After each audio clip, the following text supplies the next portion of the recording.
Here's a winter weather statement for the following counties: Bedford, Pennsylvania. Winter storm warning in effect from 1 p.m. Sunday to 1 p.m. Monday. What? Heavy mixed precipitation expected. Total snow accumulations of 6 to 11 inches and ice accumulations of around 1/10 of an inch. Winds gusting as high as 45 miles per hour on Monday. Where? Portions of central Pennsylvania. When? From 1 p.m. Sunday to 1 p.m. Monday. Impacts. Travel could be very difficult. The hazardous conditions could impact the morning commute. Additional details. Snowfall rates of 1 to 2 inches per hour possible late Sunday and Sunday night. The Pennsylvania Department of Transportation and Pennsylvania Turnpike Commission strongly encourage motorists to heed all travel restrictions and delay unnecessary travel as significant winter weather conditions will make travel very hazardous.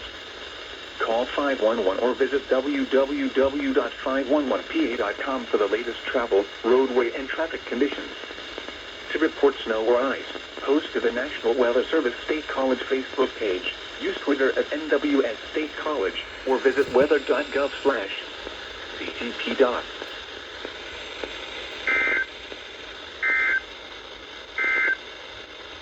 Here's a winter weather statement for the following counties: